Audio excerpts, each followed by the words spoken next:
I think we're just about getting there, folks. So if you're happy, what I'm going to introduce this evening's event. So I'm delighted to welcome you to our event tonight, which is Discovering Irchester Field School and Uncovering Roman Carlisle. And I'm delighted we've got a fantastic panel to talk to us tonight. But first of all, why have we got these two projects together? Well, over the last 2 years, the CBA has been doing a lottery-funded project called Reconnecting Archaeology. We're really trying to look at what the role of the CBA will be in the future and how do we actually bring groups and archaeological projects together to understand how we can have a greater impact in the work we do through archaeology, and just to look at the different approaches. Now, I have to say, I came across these two projects, the Irchester Field School and Uncovering Roman Carlisle, about 5 years ago. And I've both of them have been really inspirational in helping us think about just how we approach archaeology and what we do. So first of all, the Irchester Field School, based at Chester House Estate, has taken a really brilliant approach to moulding academic archaeology, excavation, community-led projects, archives, storage, presentation, the rehabilitation of a fantastic set of estate buildings into this amazing venue and activity space based on the Roman town of Irchester in Northamptonshire. I'm going to hear more about that. And then you have, almost at the other end of the country, Uncovering Roman Carlisle. So on the basis that a cricket club wanted a new cricket pavilion, they encountered archaeology of a quite exceptional degree of just preservation and survival, but then link that into actually a community-driven excavation around that material and a really clear understanding about how might this actually lead to, you know, economic well-being in Carlisle, and how do you mold all these things actually together. And so we thought that it would be a really good idea, as part of our Reconnecting Archaeology, if we could try and get these projects talking to each other to see if we could do some learning about what makes these sorts of projects successful. And really, this is a bit of an outcome from that session.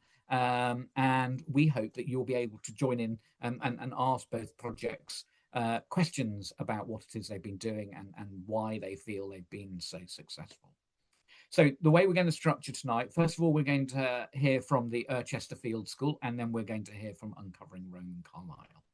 And our speakers for Irchester are Ben Donnelly-Symes from the Chester House Estate and the Northampton Ark, which he'll explain a little bit more, and Sarah Scott from the University of Leicester, who has been helping to coordinate the actual field school.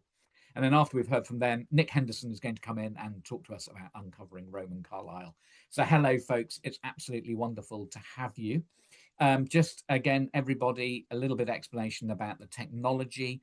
The Q&A function on chat, the Q&A function on the webinar will be open for you to do questions. We will take questions after each presentation, and then we'll also take questions at the end. So if you've got any questions, please do use the Q&A function. My colleague Claire is in the background, and she's going to be helping out with the first presentation with the slides. So what I would like,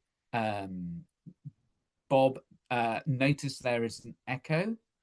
I think let's see if we can resolve that when we start to turn some of our microphones off. During this, microphone will be off and I'll disappear into the background. Other people saying no echo there.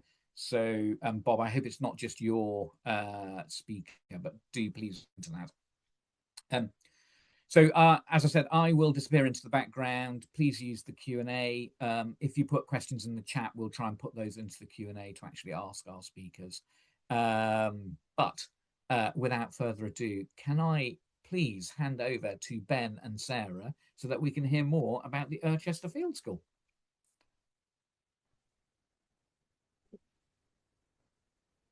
There you go.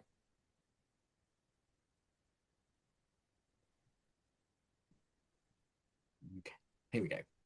Great. Ben and Sarah, over to you. Hi, folks. I'm Ben Donnelly-Symes, as Neil introduced. I'm the curator for the Northamptonshire Archaeological Resource Centre, which is the archaeological store for the whole county of Northamptonshire. And this is Sarah.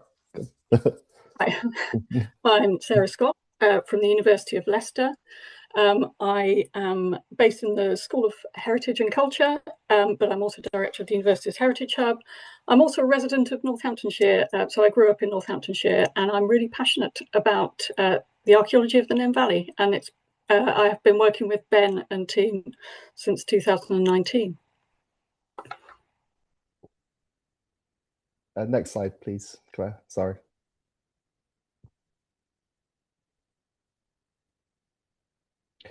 So we're going to talk today a bit about our partnership. We'll cover a bit on the excavation, though we are probably not going to go into the level of detail that we're not going to talk for 40 minutes just about the excavation and what we've found. But we're going to talk a bit more about like our partnership, the kind of work that we do, our engagement events, how we make it sustainable, which are the reasons why I think we were selected for the project, the CBA project. So from our side of things, the Northamptonshire Archaeological Resource Centre and the Chester House Estate are both part of North Northamptonshire Council.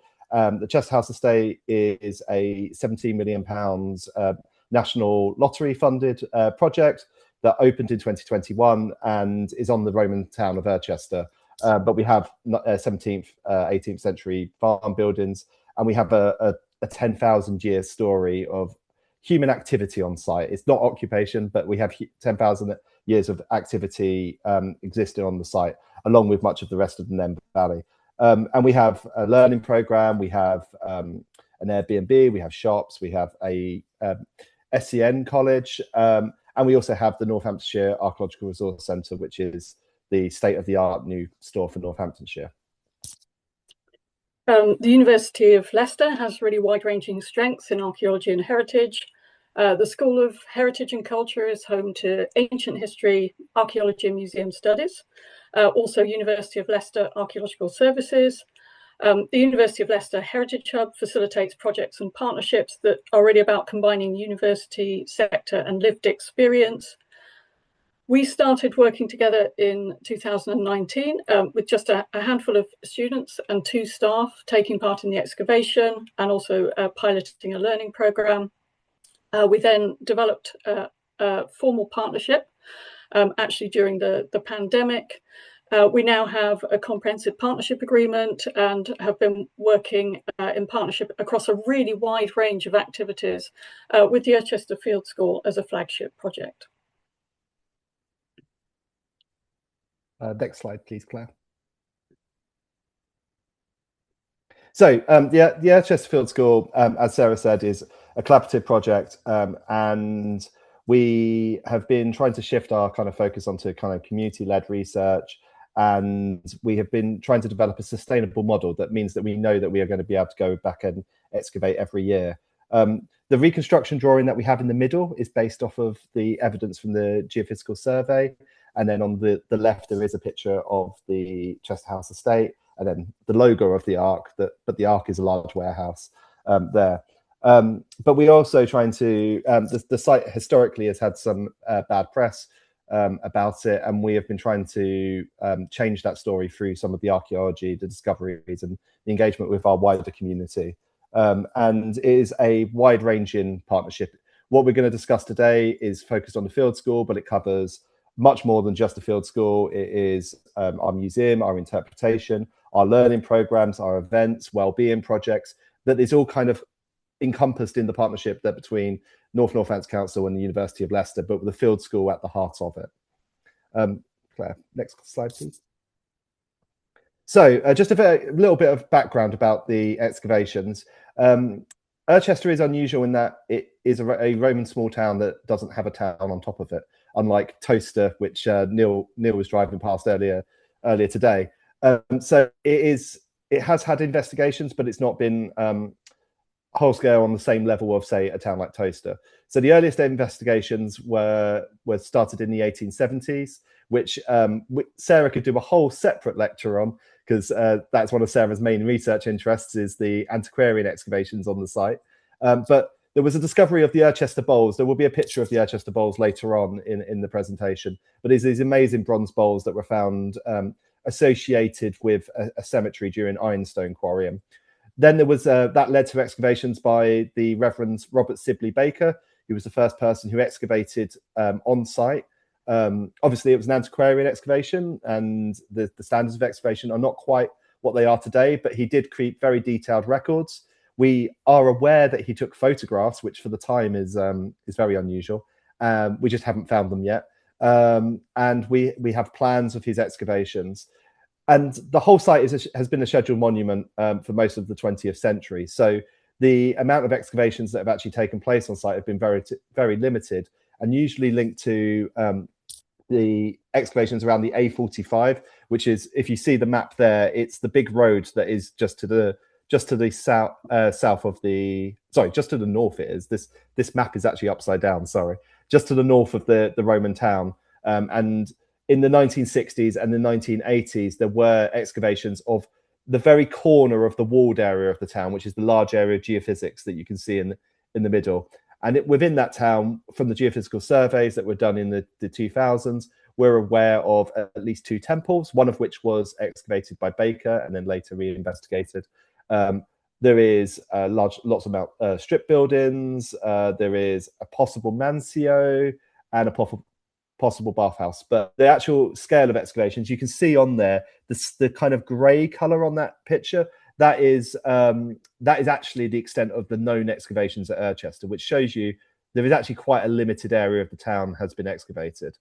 The 1960s excavation were kind of notable because they found during those the widening of the A45, they found the 3rd biggest coin hoard ever found in Roman Britain, which we may talk about a little bit later. And then the next kind of larger excavations were in the early 2000s, when you just can see just on the left-hand side of that image, the kind of beige blob there. That is a large warehouse. So Northamptonshire, if anyone knows Northamptonshire well, we are land of warehouses. We are in the middle of the country, so it's a good place on the way to. So when those warehouses were built, there was excavations that found parts of the western suburbs of the town. In 2011, there was excavations that reassessed the areas that Baker excavated to try and understand the damage that had happened to the monument, but also to understand the extent of his excavations. And they focused on a Roman temple that he had excavated.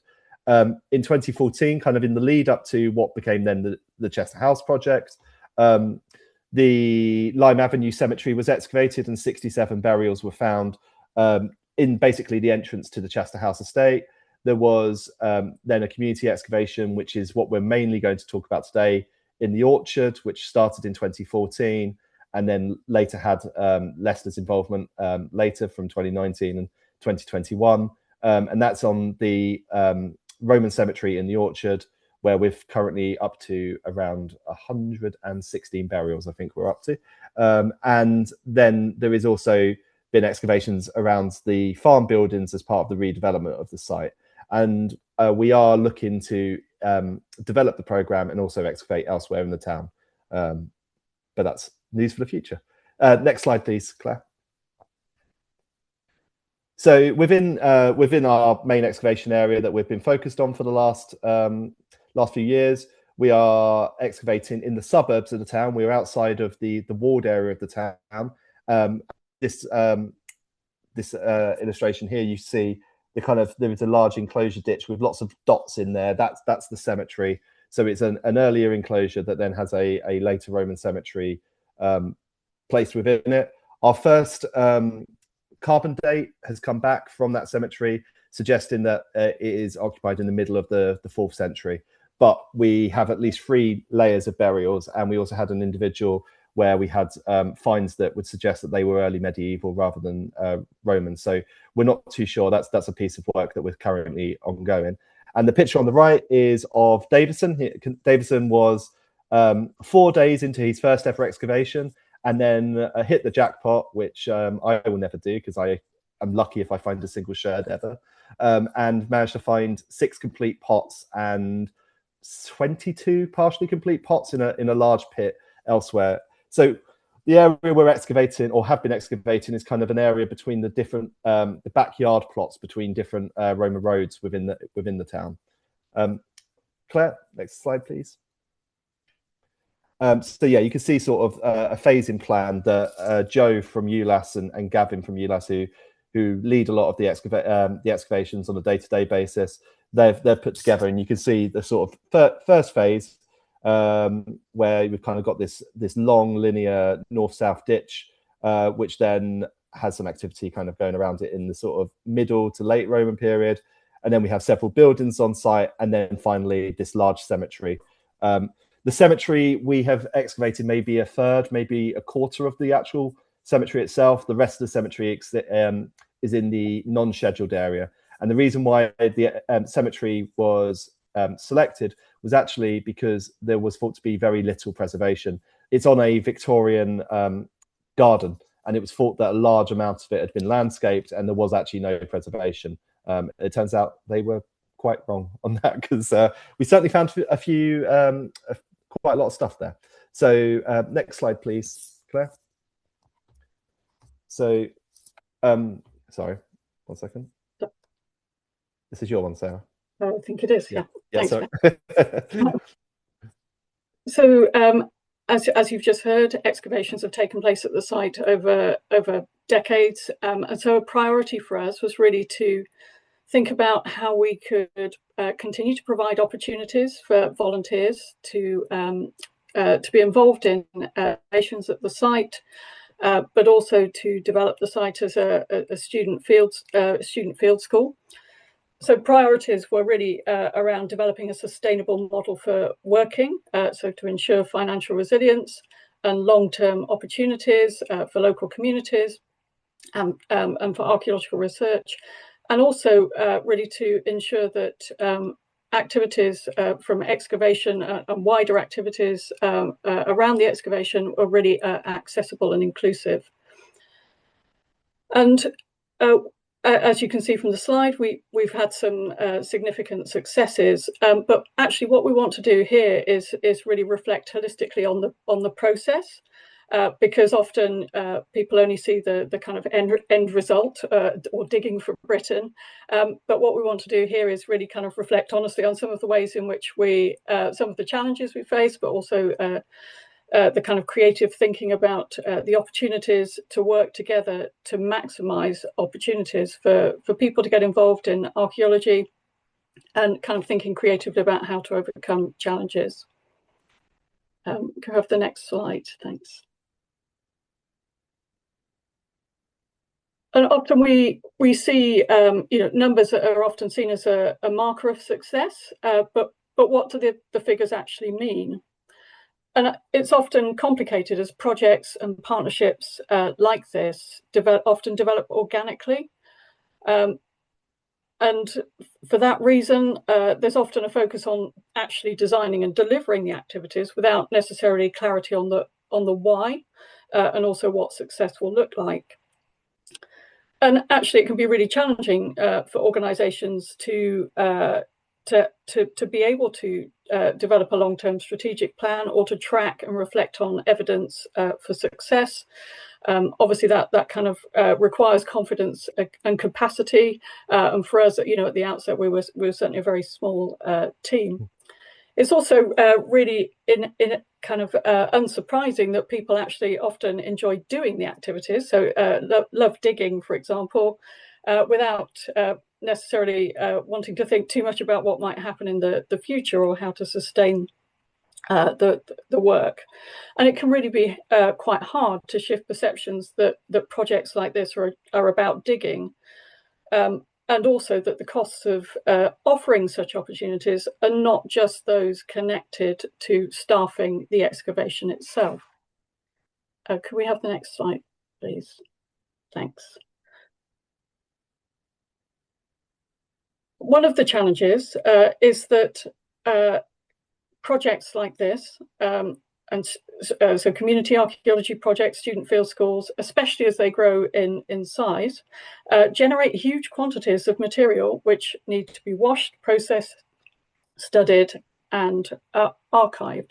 So at Irchester, I think you've got a rough figure it's around about half a ton of just pottery so far, plus around 100 boxes of animal bone and 116 individuals that all need to be assessed and written up and then included into a publication. So there's a lot of work. Next slide, thanks. Some finds may require specialist treatment. Conservation may need to be stored in temperature or humidity controlled environments. Where human remains are involved, as at Irchester, there are also a whole host of ethical and other issues involved. Many archaeological projects involving community volunteers rely on ad hoc pots of funding. And in many cases, the kind of wider costs of dealing with this kind of material are not factored in. As a result, it can result in a situation where it's really difficult to answer research questions or to find funding to cover the backlog of post-excavation work, or to find resource to share the results of investigations with a wider audience and potential funders, for example, through accessible publications. Now, can we have the next slide? Thanks. Something that I think about every day, this is a bookshelf in my office, is what is archaeological research for today? Who reads it and for what purposes? And while there may be many really good reasons to continue writing traditional sort of archaeological reports, books and papers for specialist audiences, we really feel that maximising benefits and engaging wider audiences through accessible publications is really, really important. We felt it's really important to think about the kind of complex interplay between academic research and community engagement, which is actually really, we feel, really important for contemporary archaeological practice. Until recently, very little had been published on excavations at Irchester in formats that were easy for the public to access. That made it quite difficult to write the interpretation for the site, for the museum, for example. It made it really challenging to find information to underpin the learning programme. So we felt it was critical to address this. Can we have the next slide? Thanks. And then we also find lots of stuff, and we have on site the Northamptonshire Archaeological Resource, and we wanted to find ways that we can make these collections accessible for all, really. So we wanted to kind of think creatively about how we facilitate engagement and demonstrate the value of these collections, because they do take up a lot of space. I mean, we've got 25,000 boxes of objects from across the county, and the Irchester Field School, we wanted to kind of, and the partnership with Leicester, we wanted to kind of work as a key priority was promoting and facilitating the access to these collections and trying to make the collections at the heart of kind of what we are doing. Next slide, please.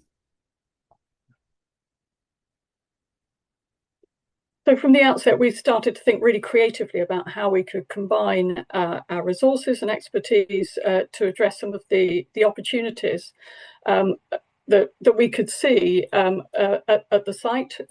Obviously, having an amazing, virtually unexplored Roman town, an incredible state-of-the-art archaeological resource centre, so accessible archive, and all of the incredible facilities at the Chester House estate.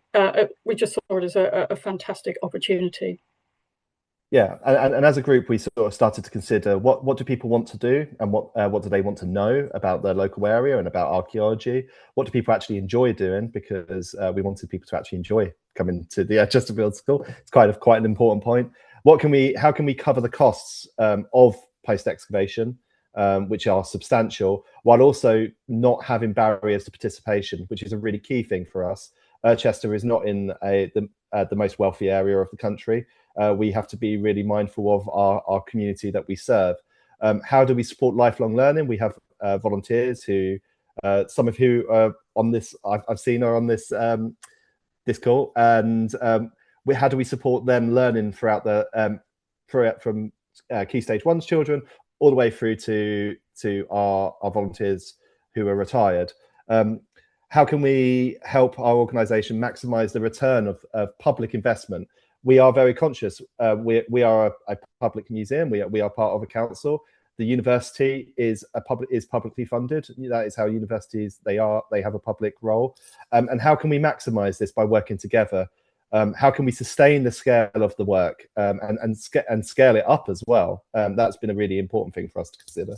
And how do we maximize the benefits of archaeology for people within our community and wider, while making it enjoyable and a better place to live, hopefully. Next slide, please. So our strategic aims were co-created. So we've involved all of the team, including volunteers, students, and many other collaborators in developing our kind of strategy. And our priorities really are an excellent experience for all participants, that the project's cost neutral, sustainable and scalable. Evaluation is embedded, and we're capturing impacts holistically to inform policy and practice. That we're making a demonstrable impact on the local, positive impact on the local area. So social and economic impacts from increased footfall to accessible archives, increased confidence and capacity, opportunities for new businesses. The aim was for the Archaeological Resource Centre to be in the top 3 archives nationally for engagement. But really, it's about providing an amazing range of inclusive and accessible opportunities for local people and organisations to develop new skills, build relationships. And all of our findings and research are published in a range of accessible publications and exhibitions co-created with participants. Of course, the strategic aims are also informed by and fit into both the Northamptonshire Council and University of Leicester strategic plans as well, which is really important for lots of reasons, which we'll talk about later. Oh, sorry, next slide.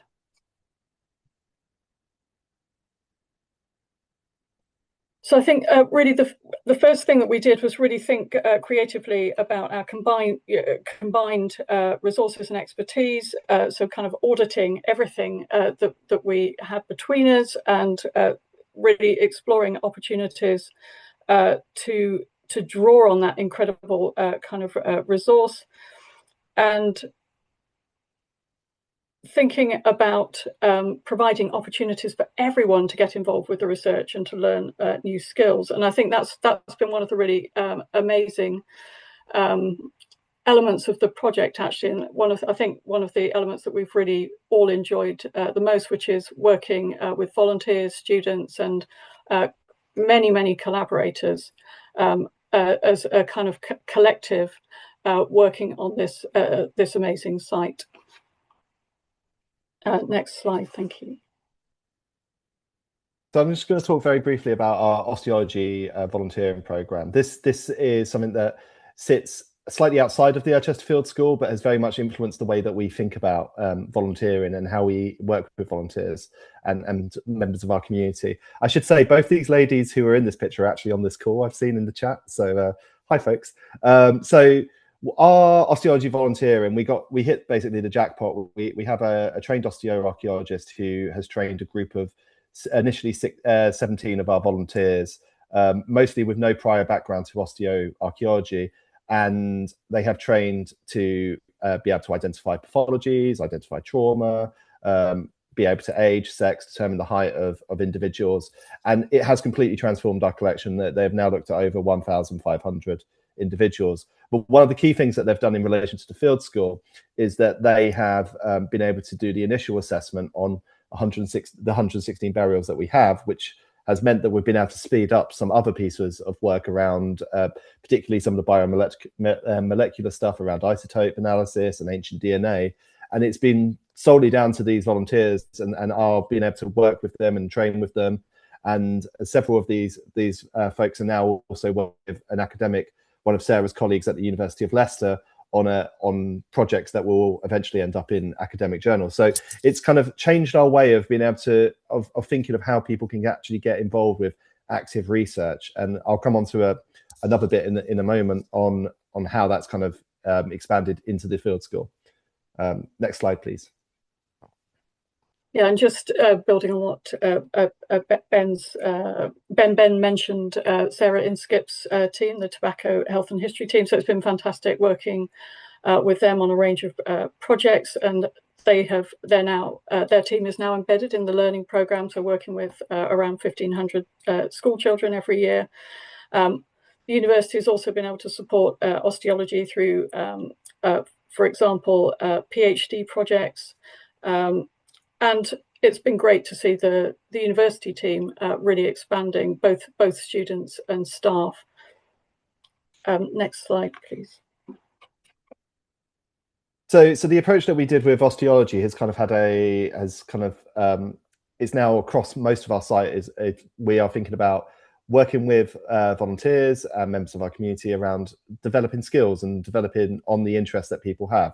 So one such example is Coin Club, which was a group. It was led by Philippa Wharton, who is at the University of Leicester and part of the wider team for the Irchester Field School, in collaboration with ourselves at the Arc and also Pieter Greaves from Draken Heritage, who taught the conservation side of things. And the idea was to take coins that we found at Irchester. We had around about, I think, 300 coins. I'm not a coin specialist. If you spend any time with me, that will become abundantly clear. But we took the idea was to take coins from conservation through to reporting. And it was a group of 5 volunteers and 10 students from the University of Leicester. And it's developed a really great training opportunity. And now the volunteers and several of the students have now been able to support in other ways and supporting with the wider collections in the Arc through looking at the coins that we have. And it's something that we are now developing for a longer term program, and we're looking to try and get some funding because we have the proof of concept, and we've been able to kind of get the University of Leicester careers team in, and it's just been a really good way of kind of getting the collections both looked at, but also in a way that is sustainable. Next slide, please.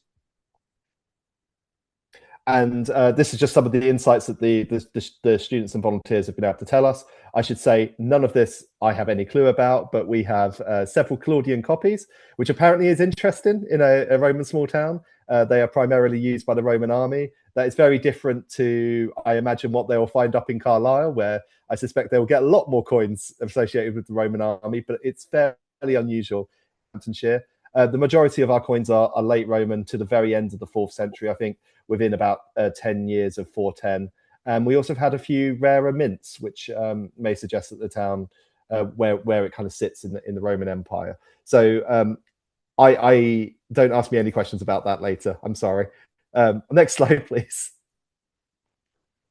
So, and then on pottery, we have developed, so from osteology to Coin Club to Pot Club, we now have a group of, I just saw a question, they're not gold and silver, no, they're all bronze. The Pot Club, where we have Adam Sutton, who is our pottery specialist, who he's based at the Arc, and he's been training now 2 students and 6 volunteers on how to basically assess Roman pottery and working through the assemblage from the 2025 excavations. So this kind of way of, we need to do this work. We need to have our pot assessment done so we can do our spot dating and so we can interpret the site.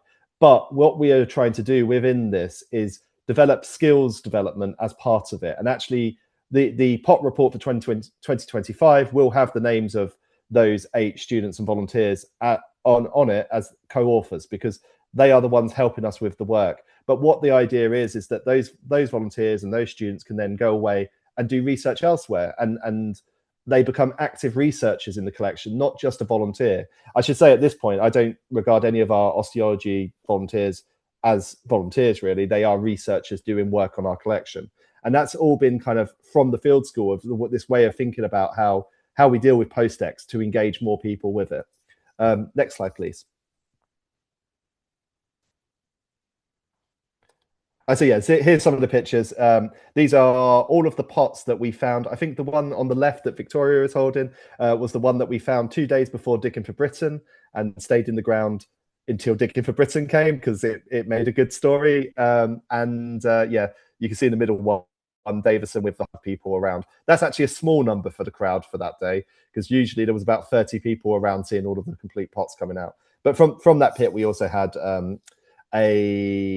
two cockerels, we had a possible duck. We're still doing the analysis on the animal bones, so we'll hopefully have more on that soon.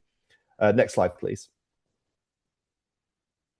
And yeah, this is just Adam laying out lots of pots, and that selection of pots on the top right corner are all of the pots that we found in that pit. And what we also did was we could have paid we did pay a conservator to come out and do it. Pieta Greaves, she came out, but what she did instead was train 12 or 15, I can't remember the exact number, of our volunteers on how to reconstruct a pot, because it makes more sense that we kind of are sharing these skills. And it was really fun. They were really fun a few days. Next slide, please.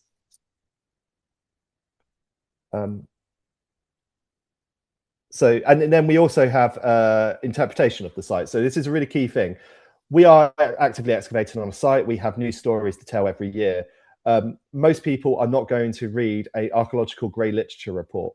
I mean, I am a museum curator. I sometimes shudder to read grey literature reports.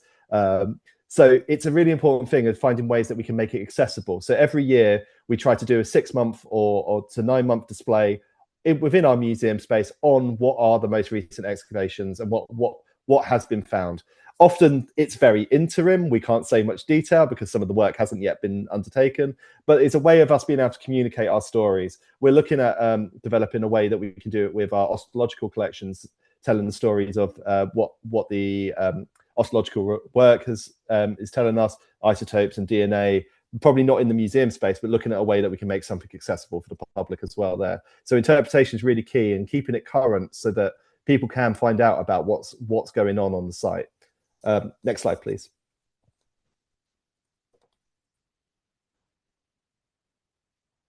I think what's been really fantastic is that the volunteers and students, everyone involved, has been able to share their knowledge, and has been really supportive. For example, the volunteers have been really fantastically supportive of our students, many of whom come from overseas, sometimes for the first time. It's great to see kind of really strong friendships developing, and people coming back year on year. And it's been fantastic, particularly at events, for everyone involved to be able to share what they've learned. Could I have the next slide, thanks? A developing project is really focusing on archaeology in the archives as well. So we have started to discover a wealth of information about some of the early excavations at the site, and it's great to be working with volunteers on this project as well. And some students have also been involved. If you want to hear a little bit more about some of the early excavations, histories of Northamptonshire, a recent exhibition at Northampton Museum and Art Gallery, there's podcasts and all sorts of information. So I highly recommend that you have a look at that. Next slide. A lot of our activities and learning opportunities for young people, for example, the school programme, are underpinned by kind of science-focused activities. So we had some initial funding from the Arts and Humanities Research Council, which has enabled us to kind of pilot all sorts of kind of practical activities. For example, a lab-based element to our schools programme, which is when around 1,500 children visit during the excavation, and the lab session is really a highlight of that. Next slide, please. And I think, you know, the value of combining our knowledge and expertise is really, really evident in the learning programme. So it's been fantastic for university staff and students to work with staff at the Chester House estate. It's helping to make our research accessible. It's fantastic to be able to work with teams at the Chester House estate who have real expertise in kind of logistics and managing these kinds of large-scale programs. So it's been a really, really exciting opportunity for us to really think creatively about how we can combine our resources and expertise to engage young people. Can we have the next slide, please? Our team, as we mentioned earlier, includes commercial archaeologists, so the University of Leicester Archaeological Services. It's been great to see that team kind of developing. So we've got a number of ULAS colleagues, and it's been great experience for them as well. It's something different. It's really fantastic to think creatively as a university about how we can draw holistically on expertise from across our school and more widely as well. Could we have the next slide, please? And Sarah's mentioned about our schools program a few times. The schools program is something that we brought in from 2023, and this is probably the most important thing that we ever did at the field school. I think it's the thing that both myself and Sarah and our colleagues who work on it are probably most proud of that we've actually been able to do. But we've been able to provide the opportunity for just over 4,500 school children, mostly in Northamptonshire, but also the surrounding counties, to be able to come and visit the excavation as part of a full-day learning program. So they visit the excavation. We unfortunately can't, they don't get to excavate, but that's because having 4,500 school children digging on site would be a little bit tricky. We have looked at the viability of it, but we do a program, a session in the Ark, looking at archives, a session doing a pop-up lab in the Ark. We also have a osteology program that is being led by Sarah's colleague, Sarah Inskip, around human health and looking at human remains and what they can tell us. And we also have a program where they go out onto the site and do recording activities. But this is kind of core to our entire site. And this has also been the springboard for many other schools, for many schools coming back to the site as well. Many of the schools that come to the learning program don't just come to the learning program, they come to the wider Chester House estate, which makes the site more sustainable. And it really has kind of transformed the way that we are engaging with schools and young people on our site. And this is probably the key thing that we do. So as part of the excavation. On next slide, please. In addition to the school program, we have run all kinds of other activities for young people. For example, for groups of young people coming from Leicester. So an archaeological experience day on site, which also involved nature trails and an amazing lunch in the farmhouse. We also run digging days, and I think Ben will just say something a little bit about that. Yeah, so every year we run young person digging days. We usually have about 5 or 6 a year, depending on kind of what we have to excavate and the capacity of the team. But so far we've had around about 500 young people come to actually dig on site, aged between 8 and 16. And we know that the opportunities for young people that age are quite rare to be able to excavate. I wanted to be an archaeologist when I was 8, and I didn't get to excavate until I was 17. So it's something that we are really keen to be able to provide that opportunity to young people. And we do have lots of people traveling from across the country to come and do it, but we do have a really good core of people who come from Northamptonshire and the surrounding counties to come and excavate. And that is kind of the core of what we want to do, is we want to make it accessible. And we charge that. We've talked a bit about funding and the sustainability. That's something where we charge at cost. So we don't want to make a profit on that. We want to provide it and make it as accessible as possible. So that is kind of at the core of what we try to do. Next slide, please. And then we also work with a wellbeing project, which I think has been touched on several of the This is Archaeology talks that have been done before. I think I mentioned it on the one that I did about the Ark, and I think the Stannick Lakes folks did as well. But Operation Phoenix is a project which is run by a former firefighter from Northants Fire and Rescue, who saw Operation Nightingale and thought, well, this could work for firefighters. And we have now a holistic program throughout the year where they do experimental archaeology at a nearby site at Stannick Lakes. They do work in the Ark. but also they come and excavate for a week on site every year. And we have places put aside for Operation Phoenix participants.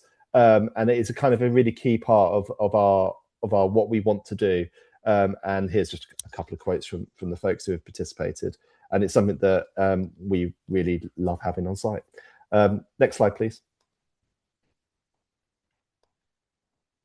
Alongside the excavation, we run all kinds of public events, and we've had to think really carefully about how we manage these in terms of kind of finances. So they're free to enter, but obviously not free to deliver. So we've had to think really creatively about who and how we cover the costs.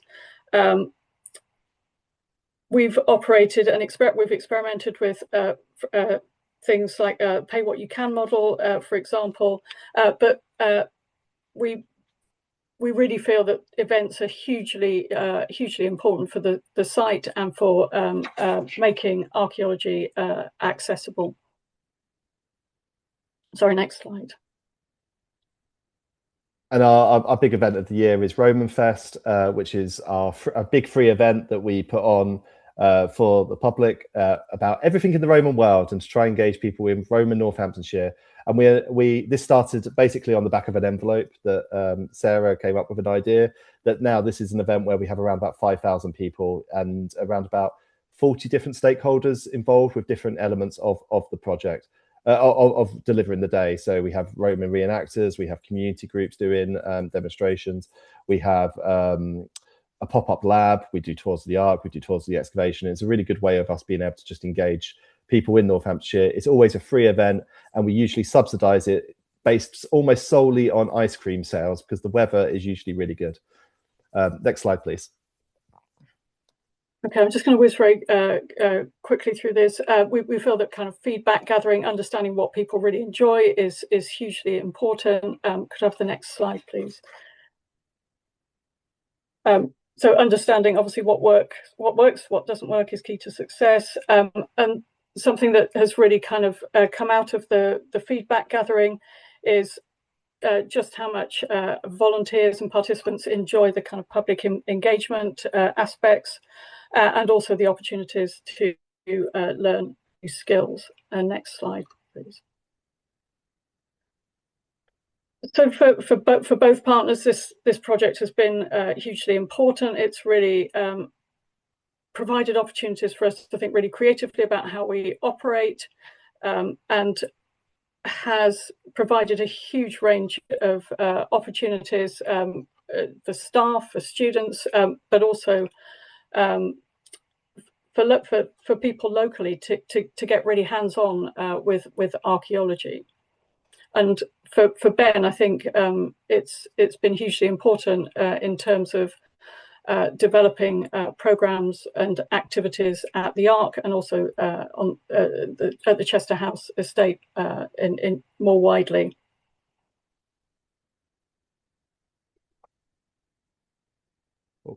Sorry, next slide. And just really to emphasize that it is a huge collective effort. Projects and partnerships like this involve huge input from wider teams. That's estates, events staff, catering, car parking, technicians, all really hugely important. And can we have the next slide? So from a core staff of around 3 or 4 people, we've now grown to a huge team, and working with a huge range of organisations. Next slide, please. And this has been hugely important for North Northamptonshire Council in terms of developing their culture, heritage and tourism strategy, promoting the region as a destination. Sorry, next slide. I think, Ben, you were going to say something a little bit about the kind of networks and relationships. Yeah. So through the partnership that we've had with Leicester and through the Irchester Field School, we are now working with about 50 different organizations, many of which we weren't working with before. So it's kind of become a really good way of us being able to, the Ark was a brand new facility, the Chester House Estate was a brand new site.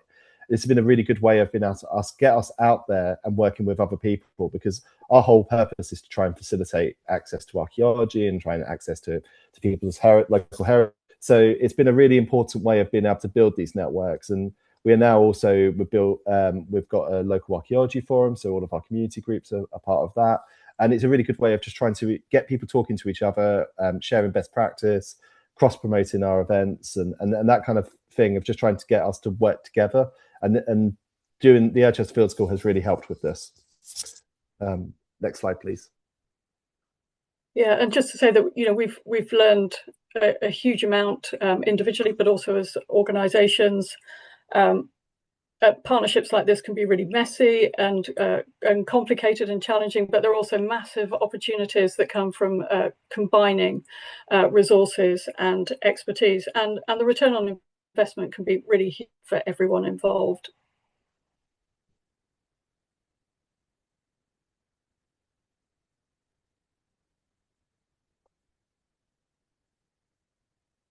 Ben, I don't know whether you just want to. Oh yeah, sorry. Yeah, so yeah, just these are some of our headlines from the last 4 years. So, I mean, we've been able to have a lot of visitors to the site, which is always good, because that helps the site keeps the site open. We've been able to engage, as I said, lots of young people. We've got 20,000 hours of archaeology focused on, actually about double that, because if you include the Ark, it's actually probably more than double that. We've been able to have around every year, we have around about 10,000 people visit the site for the excavation or Roman Fest. And we've been able to clear an £80,000 post-ex backlog through income generation and other means, and also generated a secondary spend. And that's a really key part of what we've been able to do, is trying to develop a financially sustainable business model, so we're not solely reliant on grant funding, which is often can be the case. And that's something that we've been really keen that we can say we're going to be excavating in Irchester next year, in June and July, and that's something that we've been able to do. And then we won our council's first ever national award. The Irchester Field School won as a public-private partnership, so all of our politicians were happy, which was great. So yeah, next slide, please. And yeah, just to say thank you. Sorry, we probably took up more time than we intended. Our field school runs between the 15th of June and the 3rd of July. And if you ever want to dig, you know, we'll always, not dig, if you want to visit the excavations, there is always staff or a volunteer who will be happy to show you around. Roman Fest is the 25th and 26th of July. We ask people to book tickets, but we also take walk-ins. It's a free event. We only take bookings so that we can stack a car parking. We have Young Person Archaeology Days. They aren't yet out, but if you keep an eye on the Irchester Field School social media and the Chester House Estate and the Ark social media, they will be announced. We always are doing tours of the Ark, and we'll do tours of the Ark, the excavation during the summer. So yeah, thank you everyone, and I hope that was interesting. Thank you. Brilliant. Ben, Sarah, that was actually fantastic. I've got two very quick questions for you. Okay. And the first one is just about the wall at Irchester. And a question, is it quite late? On the survey, it looked as if there was a much larger town with streets extending well past the walls, truncated by the building of the defence. Just quick line on the wall. Good question. We are currently applying to Historic England to excavate within the scheduled area, and one of the areas that we are looking at is one of the gates to the town, so we can understand the stratigraphy of where that wall fits in. Our suspicion is it is later, because it does cut straight over about 5 roads, but we don't have any dating from any of it. So yeah, because it's all based off geophysics and one small trench that was done in 2006, I think. Yeah, and then I think you have really hit a chord with the osteoarchaeology. Who are these people? Where do they come from? So there's a couple of questions that are exploring who the people were. Could we call them British, Are they Roman? Are they Romano-British? And, are you hopeful to get, potential stable isotope information back that might actually show that there were some people from the Eastern Mediterranean bringing all those lovely coins with them? If we find that, it will be very easy for our news story that week. No, we currently have the main osteological reporting is being undertaken at the moment. We have a PhD student from the University of Leicester who is going to be taking isotopes samples of I think it's around about 30 of the individuals so about a quarter of the cemetery. We also have some radiocarbon dates that hopefully someone is just waiting to hear back on a grant, but we think it's probably going to be successful for a few radiocarbon dates. And we are talking to 2 different groups around ancient DNA at the moment. So there will be ancient DNA done. As with all of these things, it takes several years before we actually will receive the results. But we are very keen to do, we've generated a small booklet that should be released this summer around the history of excavations. And we have plans to do a future one around the osteological analysis because it's something that people find fascinating. I find fascinating and always tells a really good story. But yeah, it's kind of a watch this space sort of thing. And we should hopefully have a bit more information in the future. Great. Sarah, Ben, thank you. Don't go away, but feel free to turn your microphones off and turn your cameras off whilst we turn to the other end of the country and welcome Nick Henderson back again. So Nick Henderson works at Cumberland Council and has been really instrumental in giving a lot of energy to the Uncovering Roman Carlisle project. Nick, I know from my visits up to Roman Carlisle, you have just the most amazing group of participants and supporters up there who, have really been fired up by what you've done. So without further ado, if you want to share your screen, we'll pass over to you. Yep, so let me know if has that come up? It's getting there. Yes, it has. That's all looking good, Nick. So over to you. Crossed. Amazing. So my name's Nick Henderson. I've been involved in, I've had the privilege of being involved in Uncovering Roman Carlisle, since we started writing the funding by 2019, but the bathhouse was discovered back in 2017. So I think we're running on to about 7:30. So I'm going to gallop through the presentation, but please get in touch with us in future. So we've been as part of the Uncovering Roman Carlisle project. If I can get the next slide to load, that would be great. So let's find out. There we go. There you go. Can you see that one? Oh, yes, that's coming through, Nick. Fantastic. So we'll so just a quick overview. So what we're going to talk about tonight is we're going to look at the origins of the project, Uncovering Roman Carlisle. We're going to look at what's been discovered, and then we're going to look at what makes a community archaeology project like Uncovering Roman Carlisle run, which was one of the reasons why we were involved in the Catalyst for Change project with the Council for British Archaeology. So my name's Nick Henderson. I'll be stepping down as a trustee recently, but I've been involved in setting up the Chapel Interest Organisation along with Chloe Brownlee-Chapman, Frank Gico, and Anna Gico. And between the 4 of us, we manage Uncovering Roman Carlisle, and then we have a much wider group of diggers and volunteers, many of whom are on the call tonight. I've just seen the names, who help things take over. So as a bit of background, in 2017, there was this monumental Roman complex was discovered. We returned to it in 2021 with an NLHF, a National Lottery Heritage Funded project. And then we've been fortunate enough to return there every year since. We've had 14 excavations at this point and 4 exhibitions. And there's an exhibition running now in Tully in Carlisle. But it was a collaboration between Carlisle Cricket Club, who own the land, Wardle Armstrong, who are now SLR, Tully, which is the local museum, and Carlisle Council, now Cumberland Council. So what are we now? We're now a charitable interest organisation. So we're wanting to become more sustainable, to be able to keep running, to be able to keep digging. So we're a charity, and we're set up where we want to be free to access. We're in an urban setting. We're very easy to get to. We want to engage new audiences with heritage. About 40 to 60% of the diggers that we have every year have never done an archaeology project before. And then of those who have done one before, it's again between 40% every year. The first time that they've done anything like it was with us. So we want to look at enhancing skills, well-being and participants' skills and well-being, and we want to sort of basically improve Carlisle for residents and for visitors. We get about 2,500 to 5,000 people visit the dig every time we open up a hole in the ground.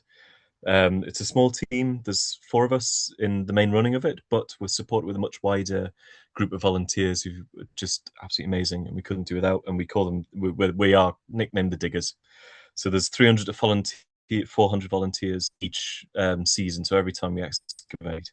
So where are we? So we're in Carlisle. You can see we're part of a much wider network of Roman fortifications in the northwest of England. We were the only city on the wall. We were a tribal capital on Hadrian's Wall to the local tribe, the Carvetii, and we had a very significant visit by the Emperor Septimius Severus. So it's Roman Carlisle. There's just to give you an idea of where we are to orientate you. You've got number 1 is Uxlodunum, that's Stannic's fort. There's a 1,000-man Roman cavalry fort, the biggest fort on Hadrian's Wall. Number 3, that's Lugavallium, that's the name of Carlisle. That was an infantry fort, mixed fort, and then later on becomes a fabricum, like kind of an armaments factory almost for the wall. And then number 2, that's us. You can see us sandwiched between Hadrian's Wall and the town. So this is where we are. This is a lovely Bushby painting in Tully House of Carlisle Cricket Club. Take note, in the bottom right-hand corner of the cricket club, of the cricket pavilion. It was built sort of around 1900s. And this is why we're digging there. So Carlisle, you're probably familiar with. It's very prone to flood. There's been a series of floods over the years. And Carlisle Cricket Club were understandably looking for a new cricket pavilion. So this is an impression of what the new cricket pavilion would be and where it is going. So if you're familiar with the site, you'll see it's right on top of where this monumental Roman building was discovered. So that red pin there, that'll give you an idea of where we're digging. It's in the old tennis courts. So the site has been everything. You've got a microcosm of Carlisle's history on our site. You've got everything from potential to the Viking siege sword pommel to the Jacobite sieges, the Civil War sieges, and this monumental Roman building. So on the left-hand side there, you've got where we are in relation to the rest of the cricket grounds. On the right-hand side, you've got an aerial picture from 2021 of the dig and partly how massive the dig is. So what was discovered there? In 2017, one of the most significant discoveries were these IMP tiles. It stands for Imperator. It means it was an Imperial commission. And these are called pili tiles. They're used as an underfloor heating system for a hypercaust. So it basically means you got a bathhouse. One of the other significant pieces that we found there, you can see an Ala Petrian tombstone from that cavalry fort. But on the right-hand side, it's an inscription to Julia Domna, to the Empress. It could be Julia Mamaea, her cousin. They all have a lot of Julias in that family. But basically this, we believe, gives a date to around 208 to 211 AD, and it links our site with the Severans, which we know were campaigning in Scotland at that time. So here are some of the coins from our site. So you've got Septimius Severus on the left-hand side, and you've got Julia Domna on the right. So that's they were the sort of Emperor Septimius Severus comes to power in AD 193, and he sets up a dynasty, establishes a dynasty. And Julia Domna was quite impressive, formidable in her own right. But we believe that they came to Carlisle, and we have found the largest building on Hadrian's Wall. It's 50 meters by 60 meters. It's been robbed out for stone, but there's a massive amount of objects and artifacts. So to give you an idea, our site was occupied by in the Hadrianic period. So we've got in the top right-hand corner there, that's a reconstruction of a Hadrianic block plan bathhouse at Chester's. You can kind of piece together what that looks like. So this section was excavated in the 2021 dig, and then we've subsequently returned. So we have evidence of a Hadrianic road. So that's around 8124, say, and a small bit of that Hadrianic bathhouse being preserved. That was excavated by some of the, among others, some of the students from William Howard School in Brampton by their Archaeological Society. But then we also, the major thing is we have the Severan phase. We've got a huge Severan phase with these very large walls. You can get an impression of how big the building was by the sections of wall that we have. So this map here that you can see, it's these are some of the projected walls that we've got. The blue sections are the drains, where we've found a phenomenal amount of finds out of it. On the left-hand side, you can see this is part of a temple, we believe, a ritual space. On the right-hand side is this massive building, the Severan building. So you can see, just to give you an idea, an impression of some of the scale of it. So a lot of it was robbed out. One of the things that was really unique about our site is the archaeology. We were robbed to build medieval Carlisle. Romans weren't using it, so naturally, but it means that we can accommodate a lot of people. We have anywhere between 24, 25 to sort of up to 50 people on site a day, potentially during excavations. But one of the things that we've been able to do is reconstruct the size and the scale of our building from a number of what you might refer to as ghost walls, where you can see where there's been a big cut and they've removed a lot out of the building, but among which you can see there some of the hypocaust, these tile stacks. And this was excavated during one of a skills projects that we ran, where we took people who've been out of work for about sort of 4 weeks or more, and they're an amazing group, and we got together and we've seen all of them since then, which is great as well. They've continued to support the project sort of after then. But we've also got one of the other things that's really unique about our site, about the archaeology, the drains. We have Severn drains on site that have got an outstanding level of preservation. To give you an idea, this is one of the drains that we excavated just in February, in the autumn dig last year. And just give you an idea of this, so you can see a series of the layers there. There's 4 white tags, and in the bottom layer there, that's where we've had an amazing array of objects, including a series of gemstones, the Carlisle gems that have been discovered then. So this here is an image of the hypocaust system, just to give you an idea of the size of some of these rooms. I have some of our volunteers in there for scale as well. But this is one of the outstanding things about our site, that it's often referred to as Carlisle's Roman bathhouse. It is, but it's a building with a bathhouse. It's we believe, based on recent evidence, that it could be a mansio or it could be a praetorium. It could be something like a villa, something quite substantial. And what we're looking at is we'll be excavating again from April 19th to 16th of May. There are still a few positions, and we're looking to fundraise for the 5th week as well, if anyone on the call would like to come join us. And this is the area that we are looking to excavate into the south of our site, looking at a temple building and a new colonnaded building that we discovered at the end of the last excavation that we were running. So this is the most recent, this is hot off the press as of yesterday.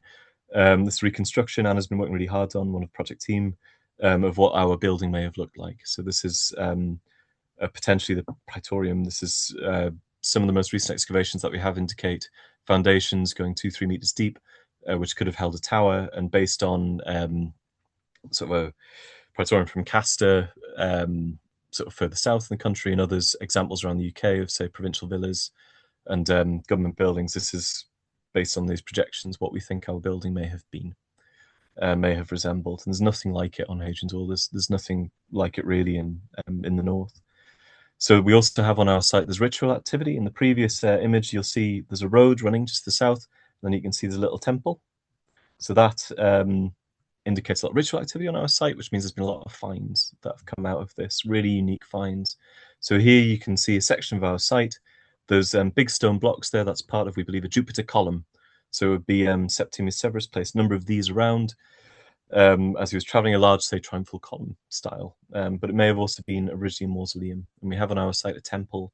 Some of those on the call who I recognize, we're actually excavating or cleaning sections of that temple during our last excavations that we were running. So we believe it was originally perhaps a mausoleum, and then it's been remodeled at a later date with a timber building, a timber temple placed on top. And also we've had a number of objects that have been really curiously deposited. So this, you can see 2 holes in the ground there. That's where we believe there's, say, a wicker fence running along. And we have a selection of Samian pottery, which is the sort of type of redware pottery, which has been broken up and has been laid out very deliberately with all of the images facing upwards. We know a number of them have been repaired repeatedly, and also often they're in Antonine, in dates that actually predate the Severn era, but it doesn't mean that they weren't. They're kind of like your willow pattern, as it were, that it'd be using.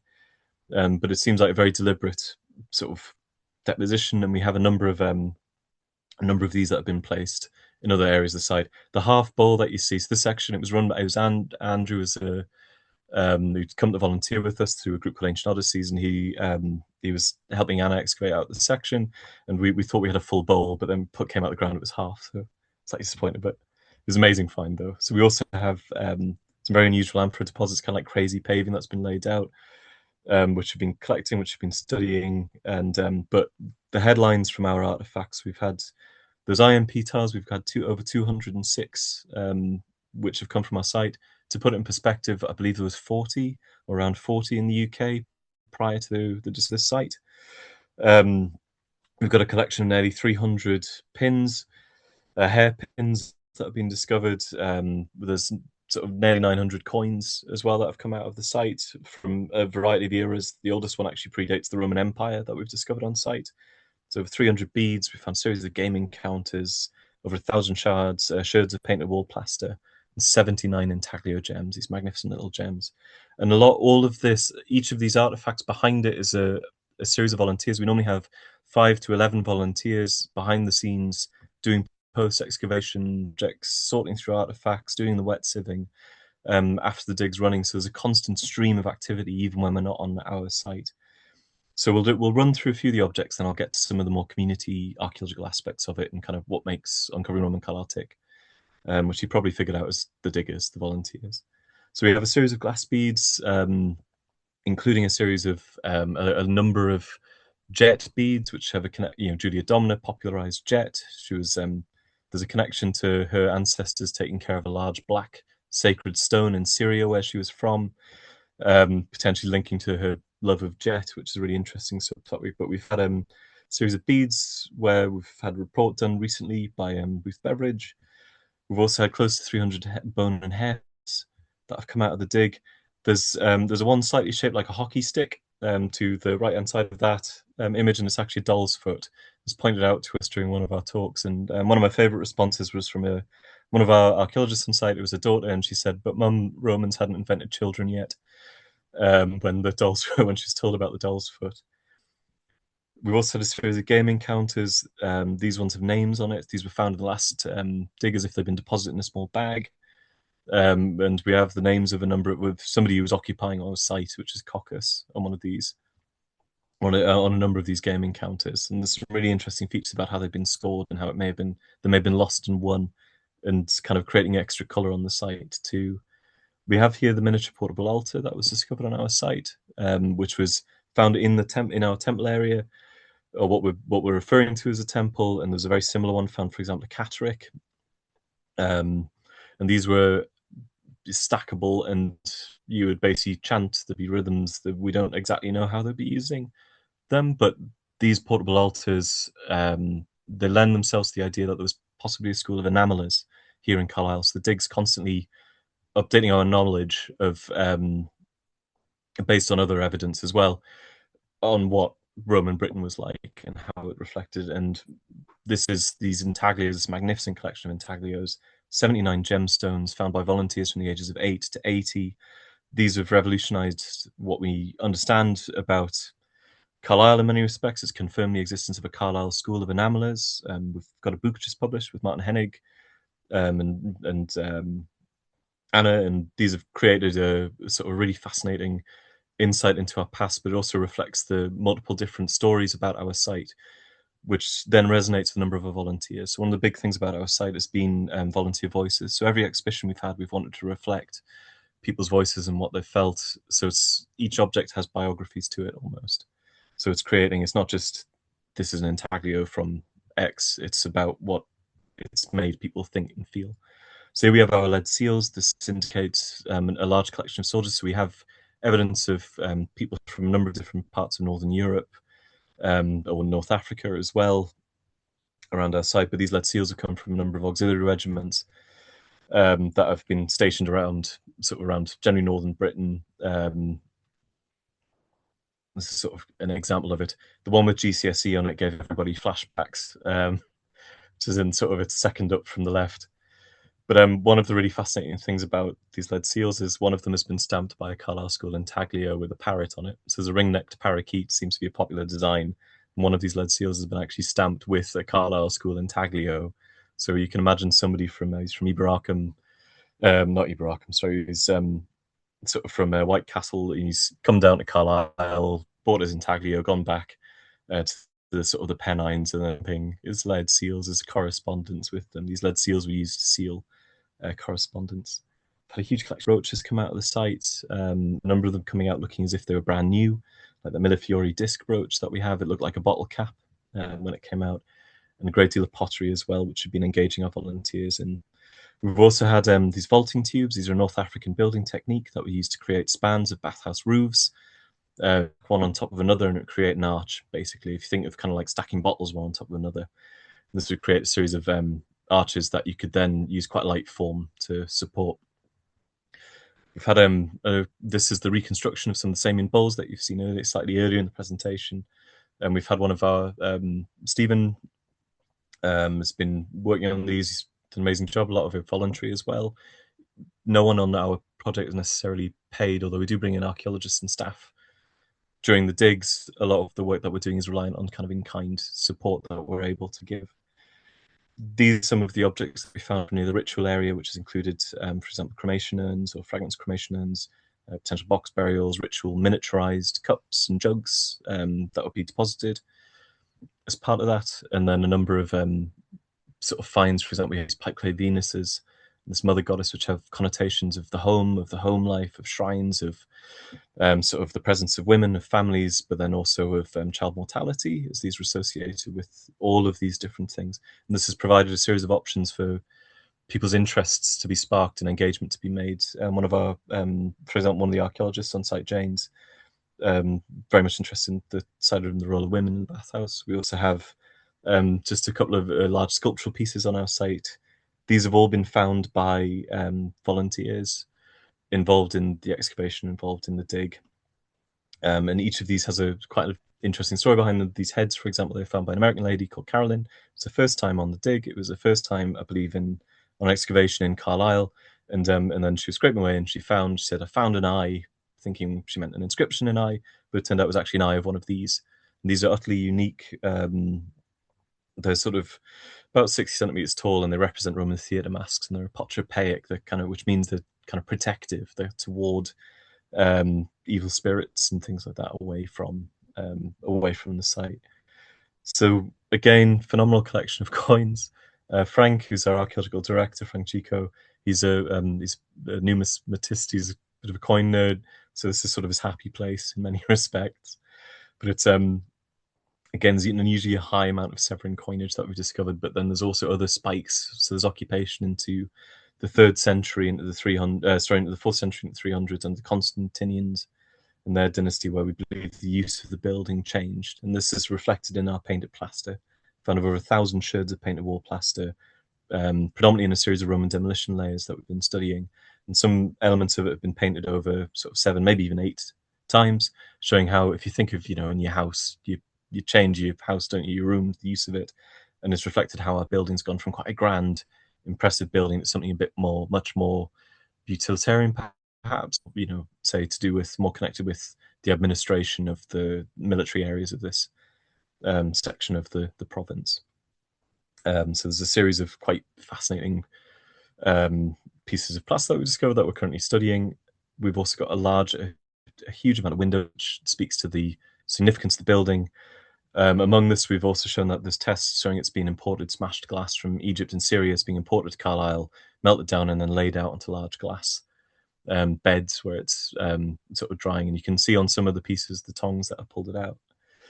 One of the most fascinating things that we've discovered on site was within the temple. There's a section of burning, and it looks like there's been a wooden box, and there's a lock system from the box to the handle. But within it is a military diploma. So this is an honourable discharge sheet. It was deposited in our ritual area in what we believe is the temple on site.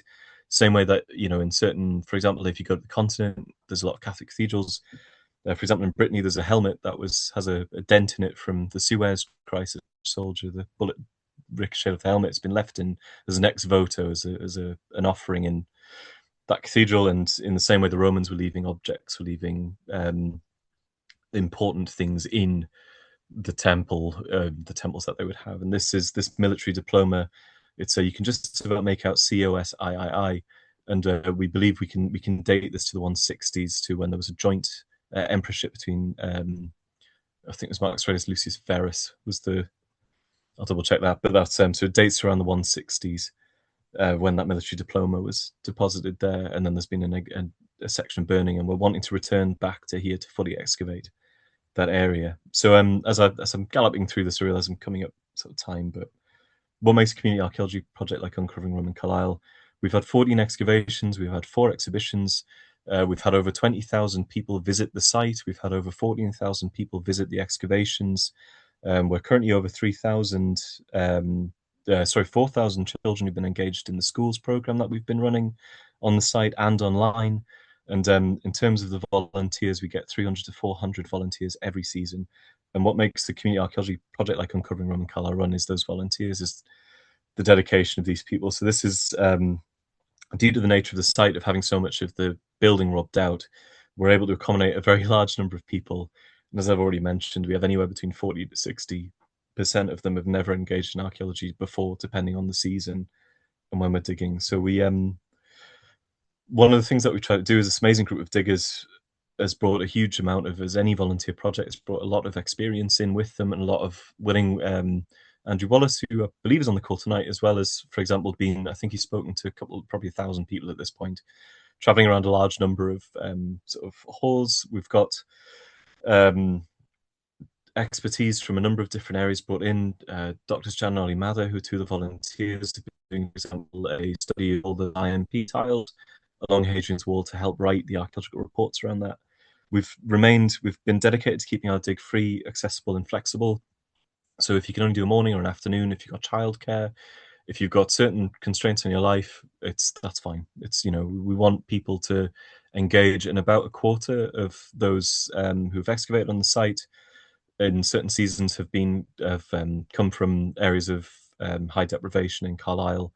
So we're able to engage groups in a hard to reach group in Cumberland and Carlisle is more to do with economic deprivation, or for example, we've had about a quarter of the last dig of the summer dig, a quarter of our volunteers identified as having a say mental or physical disability. So it's we get out and about quite a lot. We have a large number of our volunteers who go out and talk, who have the skill sets to go out and to get engaged with their groups, to be advocates of them. For example, the University of the Third Age or their school, our teachers in local schools, bring the students down or have connections into their say sixth form archaeology societies. There's a variety of ways that people can get engaged. We have a large variety of roles on site, so we're able to accommodate people. By and large, it is an archaeological site. We go down about 4 meters, 3 to 4 meters, depending on where in the excavation. So there are elements of the site which obviously cannot be accessed, but there are other parts of it to do with the tasks that we have, for example, the wet sieving or the fines work, where we can accommodate people who may be less mobile. It's our tour guiding. We have a lot of fantastic volunteers who are very good at conveying what they know. So a lot of the public outreach that's happening on site. So if you're able to visit, if you're not able to volunteer, if you'd like to come visit, please drop in. Be 10 to 4 every day. We'll be there. It's except on Sundays, most Sundays, not all of them. But it's this is all contributed to supporting education and our engagement program, where we've linked up with other groups, for example, Tully, which is the large museum and art gallery in Carlisle, currently with an exhibition in there.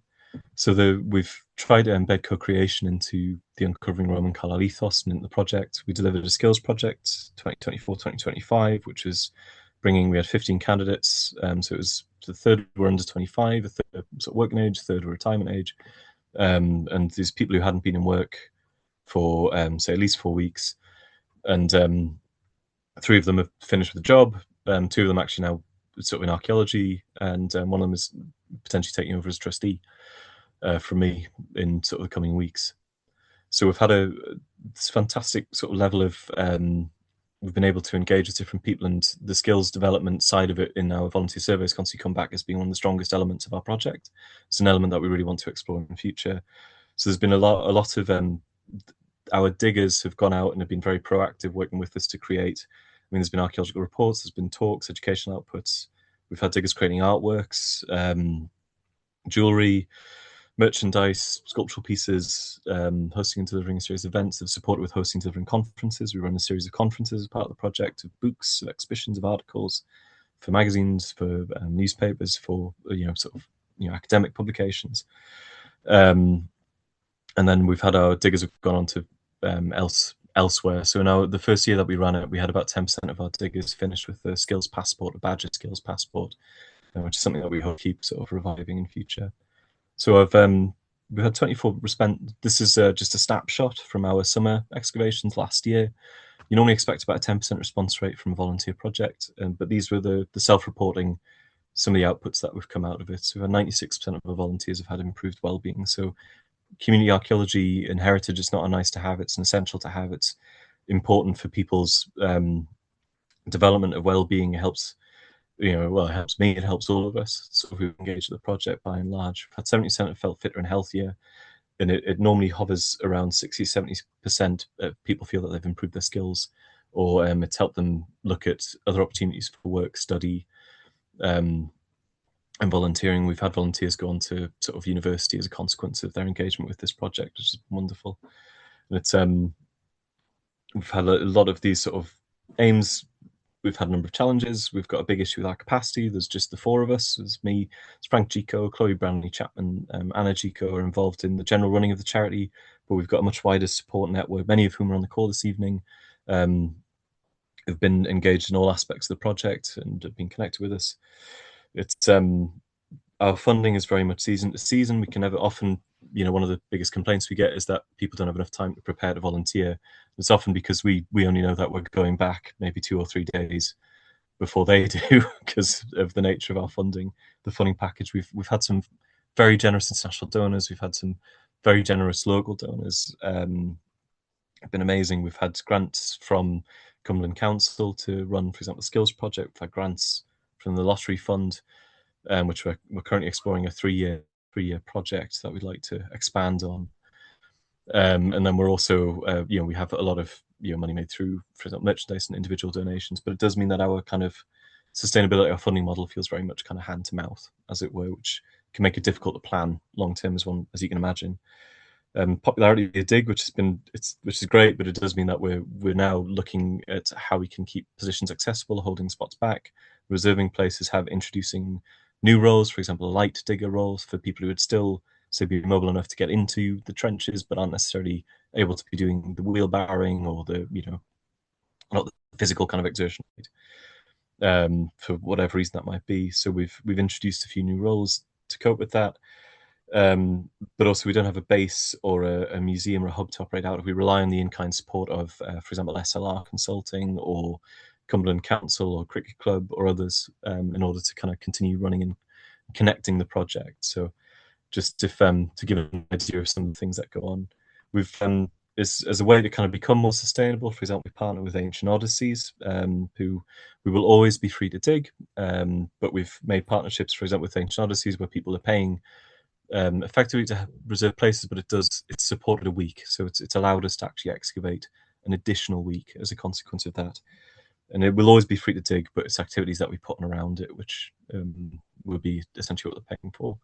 We have an exhibition running at the moment, if you'd like to engage with it. It's running from February, it's running to 31st of May. And some of the objects we just discussed, which have never been on display before, are currently on display in Tully House in Carlisle. There's a lot of opportunities to find out more. Pop on the website, pop onto the Diggers group. This is our kind of town square, which is the Diggers, which is a Facebook page, a Facebook group. We also have a WhatsApp group. But please drop us a line, get in touch, engage with us on these. We treat them as a kind of as social media should be in a way, as a kind of town square where people are able to post to share their enthusiasm. I've also popped on that Roman History Walks, which is Pete Savin, who's produced a series of videos on our site, on our excavation, and does an amazing job with his photography. I've used many of his pictures in the presentation this evening. We also have we've featured on the most recent series of Digging for Britain with Alice Roberts as well, talking about some of the objects from our site. We've video of I think it's over 40 different countries at this point. Frank, for example, our archaeological director, is really big in Japan because they made a documentary about the site. None of us have seen it, so if you've seen it, please let us know. And just an element of learning. I realise I'm sort of being rather quick running through it, but for anyone looking to develop similar archaeology community archaeology projects, things like enshrining co-production and codes of conduct from the beginning, these are some of the elements of learning that we've picked up as we've gone. We didn't start off as a charitable interest organisation, and this is something that we founded in 2024 in November, 10th of November I think it was. Having achievable defined goals for your project, and what happens after your project ends. We always expect each dig to be the last, and that's the way that we've had to manage it. Building in enough capacity in terms of the roles, as you've seen, how many people can be involved, for example, with Irchester, just the breadth of skills of development of organisations that are engaged with it, prioritising participants' well-being, and how you engage with people. And a lot of that is just through communication and being open to listen, to then engage. For example, we've had a Manzio book, a poetry book has been produced by a group of our volunteers, Archaeopoetry. It's not something any of us were too familiar with, but we now have a published book and that they've been able to produce out of that, just through keeping these, communications listening. And this is all part of the development of people's skills of well-being, and also because people want to give. People are very generous with their time and their energy, but also have fun if you're looking to set up a similar project, because it will absolutely take over your entire life. So thank you. We've got excavations running 19th of April to 16th of May. We're currently fundraising for week 5, and hopefully see you in the trench, see you in the pit. Nick, thank you so much. That was amazing. I just, just the sheer, I don't know, it's the sort of the audacity of what you to pull off in that one place, with almost taking it piecemeal as you can, bit by bit. It's that sort of place that just keeps on giving, which is really extraordinary. I've got some very quick questions for you. Okay. So somebody would like to know how they might contact you regarding volunteering for finds work. Is that what's the best way of getting in touch with you? Pop us an email. So if you get in touch, it's uncoveringromancarlisle@gmail.com. We've got the contact form on the website as well. So if you go to uncoveringromancarlisle.com, scroll to the bottom, and we've got a contact form on that one. We've got if it's for working with finds in sort of volunteering, we've got the roles are all up on Eventbrite, and you can find the link through the website as well. If it's, say, you've got a specialism that you want to, just drop us a line. Yeah. We'll and looking forward to hearing from you. Best answer, head over to Uncovering Roman Carlisle website. We had a question from Janice about wanting to join this year's excavations. You've given us the dates, which is great, and you have said there are some places still available. Presumably that's again via the website to get onto those. Yeah, and we've got a waiting list as well. So if you sign on and it doesn't look like there's anything available, sign up for the waiting list. And when there's inevitably been a few cancellations because life gets in the way, and you get alerted to those. And we're looking to launch, if we've secured all the funding, we're looking in the next couple of weeks to promote our 5th week to excavate. And when in doubt, just get in touch as well. Okay. Bear in mind, there's only 4 of us though. Yeah. Quick question on where the finds can be seen. Where are they all going to end up? That's an excellent question. So currently we've got a temporary exhibition in Tully House. So it's Tully House. It used to be, well, it's now Tully. It used to be Tully House Museum and Art Gallery. It's in the centre of Carlisle. It's just opposite Carlisle Castle. It's in the historic quarter, and they've got an exhibition. It's a British Museum Gladiators exhibition on one side and us on the other side. And it's a selection of some of the objects. Most of them have never been exhibited before. That's running the 31st of May. Longer term, we've got a couple of irons in the fire around looking at spaces that we can hopefully display in, say the city centre around Carlisle. At the moment, these would be sort of temporary exhibitions or touring exhibitions, looking at later this year or into 2027.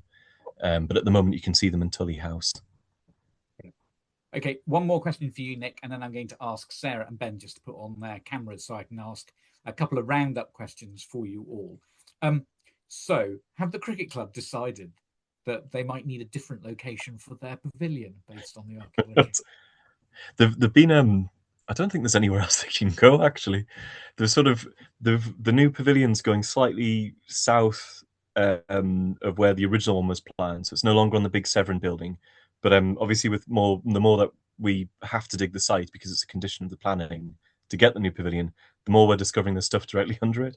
So the new pavilion would be built on top of, when the funding's eventually gathered, it would be built on top of Roman burial grounds. So if you've seen Poltergeist, I don't know whether there's any kind of thing there. But we've got the new pavilion would also incorporate a third. The second phase would incorporate a third of the museum. A third of the pavilion could be an on-site, say, a museum an exhibition space, an archival storage space for the dig.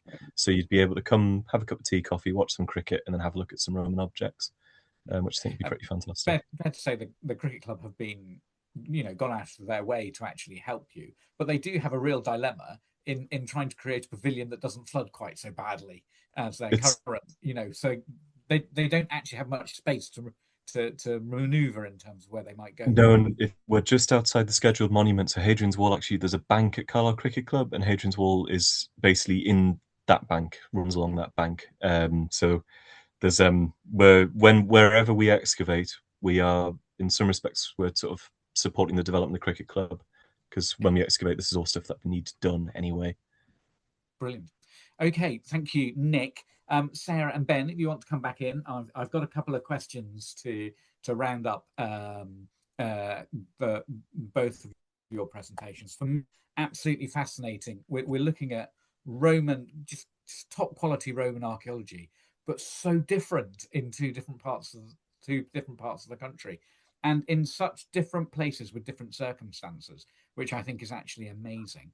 But what I'd just like to ask you to think about at the moment is how you've been able to track the broader impact on your volunteers, and have they been able to take on those skills they've learned as transferable skills elsewhere?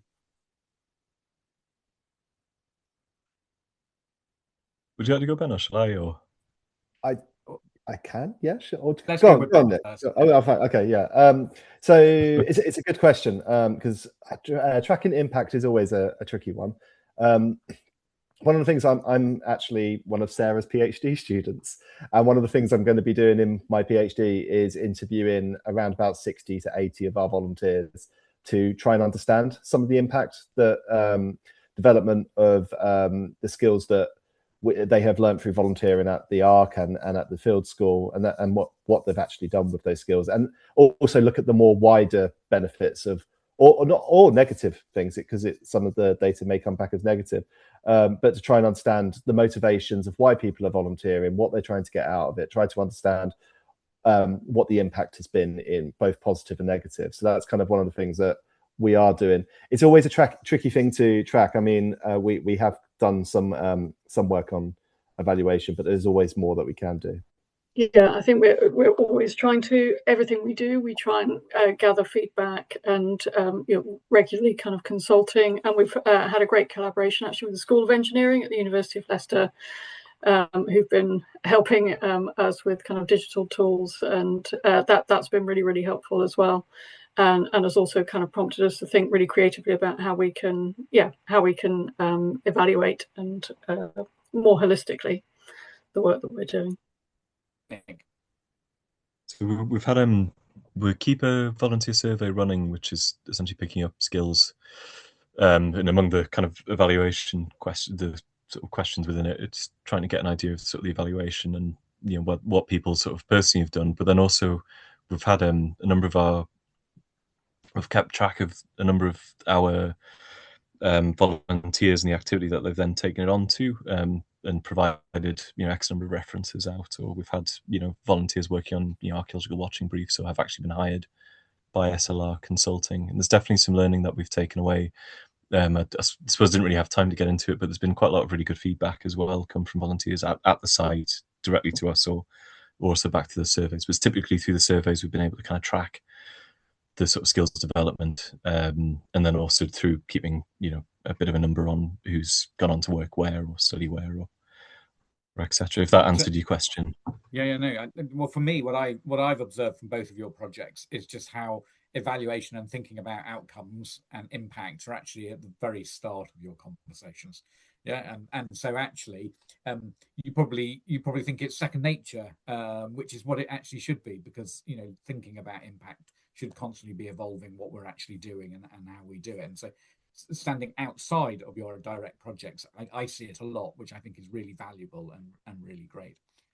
Right, I'm going to go to one last question because we're running over a little bit, and it's this: amazing projects, lots of hard work, but what has been the most rewarding element for each of you so far? And I'm going to come to Sarah first, please. It's the people, actually, just the amazing teams that we work with, whether that's staff, students, volunteers. And what's been really fantastic is that many people have come back, you know, so students that have graduated have really remained committed to the project and partnership. Yeah, and it's an amazing community, and that's really special, and that's definitely the most important thing for me. Yeah, brilliant. Thank you, Sarah. Nick? It's the same, to be honest, as the community that we've created around it, because that's been sort of it does. I know it's everyone says this, but it does genuinely feel like a sort of a bit of, we've made like a village or like a kind of bit of a family out of it, which is, so I'm seeing all the familiar names in the chat. So to anyone listening in from it, it's good to see your names as well. And it's, to be honest, it's one of the reasons why we want to keep doing it, and why I think we've been so fortunate. We've really lucked out with who we've had, and that's probably the most rewarding part of it. Nick, I can certainly say, and for all three of you, lots of the people who've been working with you have thanked you in the chat. Yeah, so you know, even now we actually see that impact. And so finally, over to you, Ben. What's been the most rewarding element for you? I'm going to be really cheesy and say the exact same thing as Sarah and Nick. I mean, it's clear, you know, like the reason why we do this sort of work is, you know, the three of us are, and I know Sarah very well, and I hopefully I can speak a bit for you, Nick, on it. We're all obviously very interested in the archaeology, but the thing that we're most interested in is the people. You know, I love working with our volunteers, our students, the staff that we work with. That's the fun bit about the job, and seeing how people grow their knowledge and their interest in something. And I think one of my proudest moments of my career was when one of our volunteers, who had no background in archaeology whatsoever, was able to have a very strong opinion on a popular publication around archaeology. And I was like, yes, we've done it. So it's that kind of thing. It's the people, it's seeing people grow, seeing the relationships that people develop, and everything associated. Yeah, wonderful. Well, Sarah, Ben, Nick, I really want to thank you. That, you know, we came to talk to you on this 2-year journey that we've been on, because we knew we had lots to learn from you, and the way your stories are actually evolving in the places you're actually working in is really important, and I know we will be doing lots more in the future. But for now, everyone, that's it from this particular webinar for you. Don't panic, there are more webinars this week if you are really interested in joining us again. And I'm actually going to be hosting this one with my colleague Catherine Bell on Thursday, when we're going to be leading a conversation about looking at the proposed planning policy reforms that the current government is implementing, and the implications for archaeology and heritage in their new draft national planning policy framework. So this is a really important document that actually sets out how archaeology happens in development in England. So it generates about £300 million worth of archaeology every year. So if you want to find out about that, if you want to find out about how the CBA is feeding into that consultation and what we think of it, then do come and join us on Thursday, and the details will be put in the chat for you on that one, and you can find out the details on our website. We will, as ever, be sending you a feedback form. Please do sign up to our newsletter if you can, because there's lots more information and activities and things that are going on there. But for now, I would just like to say thank you, and just remind everybody, as a webinar, when we turn off the recording function, literally the webinar shuts down. So again, a big thank you to Ben, Sarah and Nick, and thank you to everyone for joining us. That was a really fascinating insight into your two amazing projects. Thank you all.